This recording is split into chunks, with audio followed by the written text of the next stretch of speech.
première vidéo qui présente le boîtier ainsi que la focale utilisée. Alors le boîtier toujours mon K3, Pentax, et un 28 mm, voilà, un 28 mm qui ouvrant à 1,4.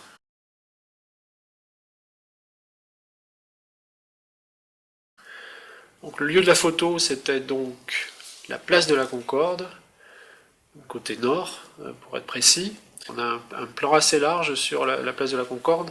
On aperçoit donc l'Arc de Triomphe au fond, en haut de la rue de l'avenue des Champs-Élysées.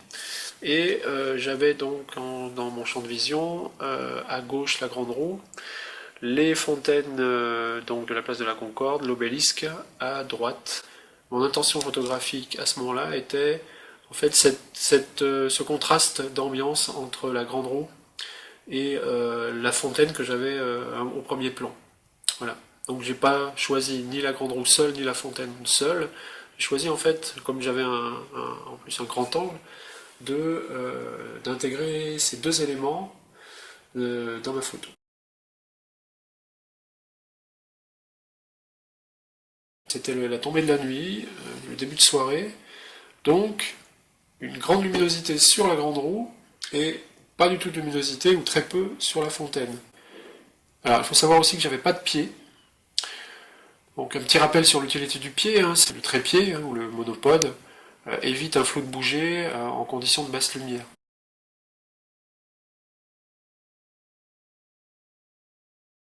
Différentes options de réglage s'offrent à moi. Je sais déjà qu'il me faut une grande profondeur de champ pour avoir et la Grande Roue située en arrière-plan et la fontaine située juste devant moi. Donc, on a vu dans une précédente photo que pour avoir tous les plans nets, il faut se situer au moins à 8 pour la focale. Donc voilà, ouvrir à 8. Après, les valeurs supérieures, 9, 10, on ferme encore plus la focale, donc on a une netteté supérieure, mais qui dit fermer le diaphragme, dit ne plus faire rentrer de lumière. Voilà, donc il faut trouver un autre moyen, par la vitesse ou par les ISO, pour faire rentrer de la lumière. Là, donc j'ai choisi une valeur moyenne de 8 qui m'a permis d'avoir tous les éléments nets. Alors comme d'habitude, la plupart de mes photos, je les prends en position priorité ouverture, donc le AV ici. Donc pour vous faire la démo, hein, je vous montre en manuel parce que je ne suis pas dans les conditions réelles de la photo, forcément. Donc voilà, j'étais en priorité ouverture.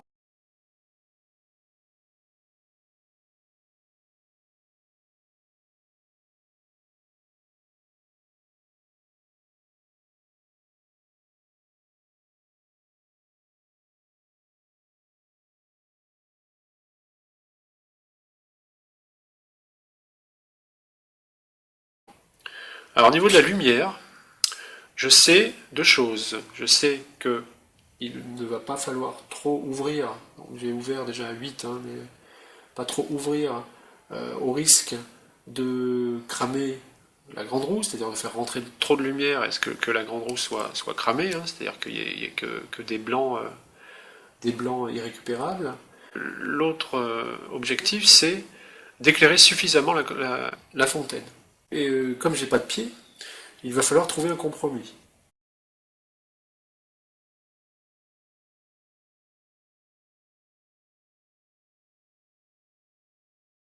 Donc en mode priorité ouverture, j'étais donc à 8. J'ai augmenté les ISO à 1600. Je me suis donc rendu compte que l'appareil réglait la vitesse à 1,25 et là on peut shooter à 1,25, donc sans bouger encore une fois, en retenant sa respiration, il n'y a pas de risque de flou de bouger.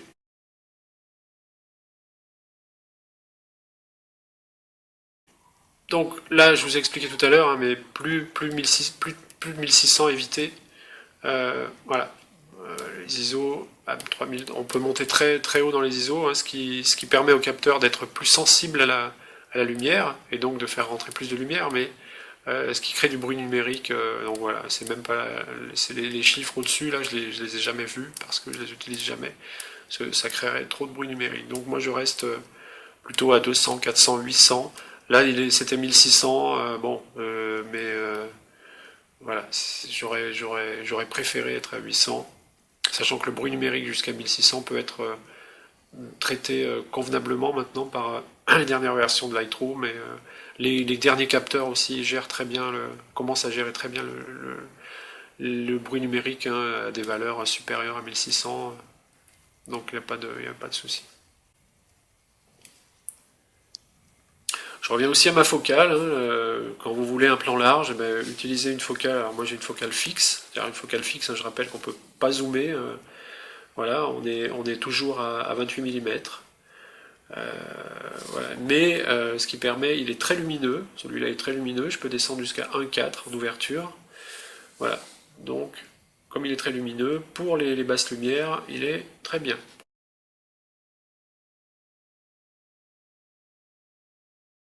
Un petit rappel aussi sur les formats. Donc l'appareil photo est réglé, hein, par défaut en général sur les formats JPEG.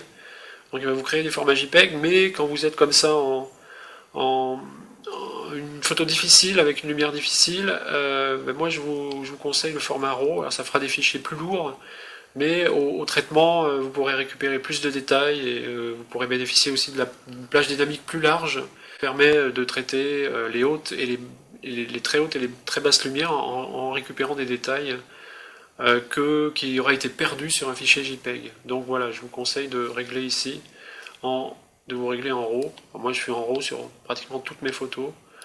Euh, voilà, alors qui dit RAW dit un logiciel qui sache traiter ces fichiers-là en post-traitement. Lightroom, Photoshop le font très bien. Voilà pour ces réglages de la grande roue, hein, à la place de la Concorde à Paris. Je vous invite à regarder les vidéos suivantes qui vont parler du choix de la photo, pourquoi j'ai choisi cette photo-là parmi... j'ai dû en faire une dizaine, hein, sur la place de la Concorde. Puis ensuite, comment j'ai traité avec Lightroom, et comment j'ai retouché localement des zones. Alors vous verrez que j'ai enlevé certains petits détails. Un petit traitement sur Photoshop que je vous montrerai aussi en vidéo. Voilà. Merci.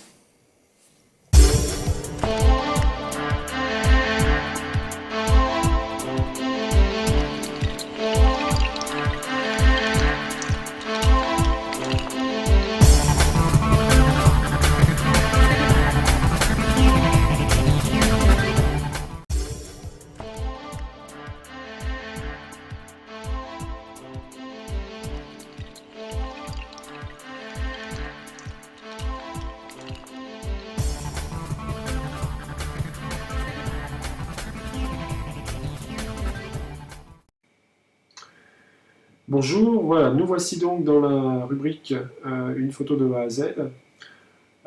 Donc cette photo-là concerne la grande roue prise place de la Concorde à Paris, qui juxtapose la fontaine des fleuves. Je vous invite à regarder la précédente vidéo qui traite de quelle était mon intention photographique sur cette place de la Concorde. Voilà, je traite ça dans la première vidéo. Et le matériel et les réglages de l'appareil photo à ce moment-là. Nous voici dans le module développement de Lightroom. Donc, vous apercevez ici alors différentes prises de vue au moment d'arriver à Place de la Concorde. Donc, donc là, j'étais assez loin, je voyais la grande roue et l'obélisque. Je me suis encore approché en essayant de rentrer, enfin de voir ce que mon grand angle donnait au niveau de l'obélisque toujours, hein, avec la fontaine au milieu. Donc, il ne faut pas hésiter à shooter, à tester, à tourner autour des sujets. Je vous invite à voir la première vidéo, mais là, j'ai vite vu que l'obélisque était en trop, en fait. Hein. C'était vraiment la grande roue qui avait une place forte, hein, dans la photo. Et cette fontaine des fleuves que je voulais aussi. Alors, on voyait même la tour Eiffel au fond. Donc voilà, j'ai occulté ces deux monuments-là, et je me suis rabattu plutôt sur la grande roue et la fontaine des fleuves. Un petit mélange voilà, entre la grande roue derrière la fontaine des fleuves. Bon, c'était joli c'était sympa sur l'appareil, puis en fait, je retiendrai pas la photo finale sera le gagnant est Alors on peut observer hein, la photo brute, voilà, j'avais vraiment pas de visibilité sur la fontaine des fleuves, mais on va voir si c'est rattrapable sur Lightroom, sachant que je voulais pas cramer, donc donner trop de lumière à la grande roue. Donc j'aurais vu la fontaine, mais j'aurais cramé la grande roue, et une photo cramée est irrécupérable, alors que là, on va voir qu'on peut récupérer les détails de cette photo-là, sans créer trop de bruit numérique.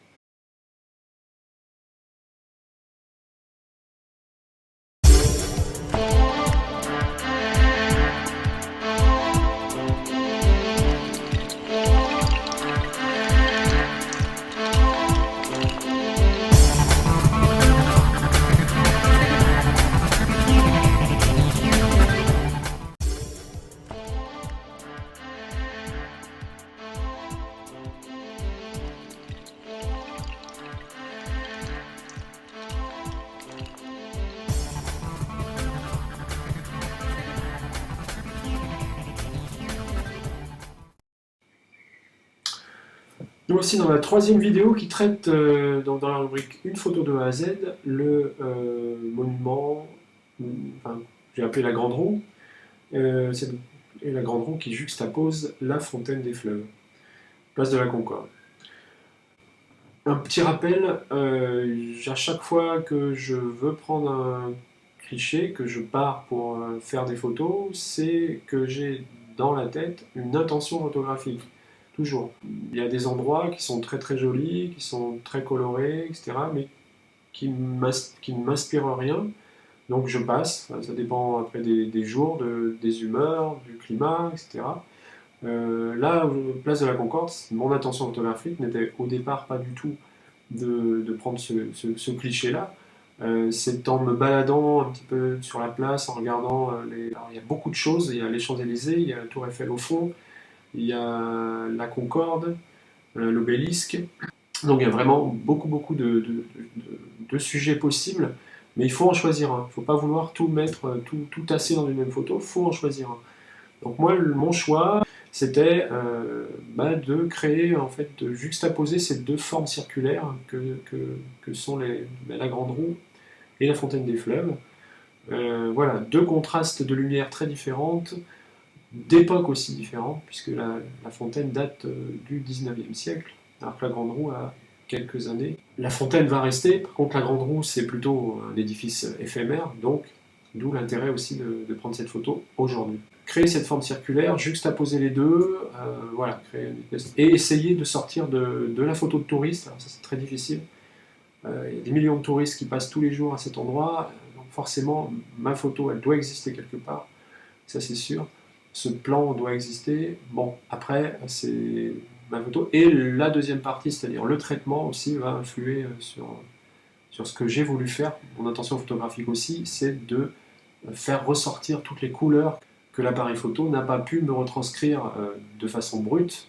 Donc on voit sur la partie gauche, hein, voilà, l'appareil me montre une roue bien éclairée alors que la fontaine est dans le noir. Mon œil, il a vu la fontaine que vous voyez à droite et la grande roue que vous voyez à gauche, donc on va un petit peu mixer les deux et on aura en fait une photo qui correspond à la réalité, à ce que j'ai vu ce jour-là. Alors j'ai donc choisi en fait de traiter cette photo en deux fois. Les outils généraux de Lightroom de réglage permettent en fait un traitement global de la photo. Il y a bien des retouches locales ici, mais voilà, c'est des retouches vraiment locales, alors que là, c'est vraiment la moitié de la photo que je voudrais traiter. Ce que je fais, c'est que je m'occupe pour l'instant de la grande roue, telle que je l'ai vue, c'est-à-dire pas comme ça, pas cette couleur très froide, mais plutôt une couleur plus chaude comme ça. Voilà, c'était... Donc il n'y a pratiquement pas de traitement à faire sur la grande roue, puisqu'elle était très bien éclairée, et que donc il suffit un petit peu de voilà, baisser les hautes lumières, touche un peu l'exposition, le contraste, les hautes lumières, voilà, les ombres, les blancs, les noirs, c'est même pas trop la peine. La balance des blancs, alors vous voyez que si je fais une balance des blancs sur la grande roue, ça va me la mettre toute verte, parce que encore une fois, Lightroom essaye de faire une balance des blancs sur la totalité de la photo. Moi, je ne veux que ma grande roue soit comme je l'ai vu le jour J. Je fais un export, je lui en fais un JPEG, et une fois que j'aurai traité la fontaine à droite, je cumulerai en fait les deux calques sous Photoshop. On verra ça à la fin du traitement. Donc là, j'ai ces deux photos-là, la photo de la grande roue seule, maintenant de la fontaine, une fois traité. J'enlèverai aussi, sur Photoshop je vous montrerai, mais le panneau ici qui fait un peu disgracieux, le bus derrière, on voit un petit peu, mais que j'aimerais bien. Voilà, on peut laisser les lumières ici, celle-là aussi ici. On va redresser un petit peu parce qu'il y a un peu de distorsion. Le plateau supérieur ici, qui part à gauche, un petit peu en arrière. Voilà. Après, ça fera une photo propre. Et le ciel aussi que je voudrais laisser en noir. Alors nous voilà donc dans la partie traitement de la fontaine. J'ai considérablement augmenté l'exposition. Bon, alors il y a du bruit qui apparaît derrière. Voilà, on n'échappe pas au bruit. Vu les conditions de basse lumière, là on ne peut pas trop faire autrement. Voilà, donc on peut augmenter l'exposition. Là, 3,40. Alors le contraste, je n'ai pas touché. On pourrait l'augmenter un petit peu. Voilà. Vous voyez qu'il y a quelques couleurs qui ressortent sur l'histogramme. Les hautes lumières, je les ai baissées un peu, mais elles agissent surtout sur la grande roue, forcément. Les hautes lumières sont sur la grande roue et pas sur la fontaine, donc ça sert à rien, ça sert pas à grand chose ici. Les ombres, je peux augmenter un tout petit peu. Les blancs, alors les ombres, non, en fait, c'est comme ça. Les blancs et noirs, alors, vous voyez que la fontaine ressort. On augmente un peu la clarté pour faire ressortir les détails de la fontaine qui n'en manquent pas. La vibrance également pour faire ressortir les verts et les tons or. Et puis ensuite, voilà, les réglages habituels. On augmente un peu ton clair, ton sombre. Forcément, hein, tout est augmenté vu que c'était au départ en basse lumière. Au niveau, voilà, vous voyez qu'au niveau de la netteté, donc il y a un travail à faire, hein, c'est pas... Mais on peut se permettre d'augmenter le gain, pas à fond, mais pas loin, pour pour rendre les détails un peu plus nets. Alors une petite réduction du bruit, on peut augmenter un peu plus encore, on peut aller jusqu'à 40-50. Bon, faut pas trop non plus exagérer sur le bruit, quitte à perdre du détail et à retrouver une fontaine voilà, à l'aspect un peu plastique. Donc non, ne pas augmenter trop le bruit, mais 43 c'est une valeur convenable. Aberration chromatique que je voudrais enlever, mais je le ferai sur Photoshop. Et la distorsion, alors qui elle provient plutôt de ma focale grand angle utilisée. Voilà, une fois que tous ces petits réglages sur Lightroom sont effectués, on retrouve une fontaine correcte avec les couleurs, les détails. Alors on pourrait encore appliquer des retouches locales sur les personnages, notamment ceux de devant, là, pour les faire ressortir un peu plus. Donc là, il s'agit de cumuler, comme je le disais au début de la vidéo, le traitement effectué sur cette fontaine et le traitement du début effectué sur la grande roue. Donc j'ai tout simplement fait deux exports différents qui sont ici. Je peux me permettre de diminuer un petit peu la fontaine, hein. C'était un petit peu trop clair hein, quand même. Donc à la fin, une petite retouche au niveau. L'exposition, on peut recaler l'exposition, donc là je vais rebaisser un peu, hein, ce qui donne un aspect un peu plus sympa. Donc ce qu'il s'agit de faire maintenant, c'est de cumuler cette fontaine-là et la roue ici, cette roue, pour obtenir quelque chose de sympa à la fin. Sachant que le bus, j'aimerais aussi l'enlever, le panneau aussi. Voilà, les éléments sont assez simples à enlever, le ciel est assez simple aussi à mettre en noir. sous forme avec deux calques. On obtient donc le résultat final que je vous montre ici.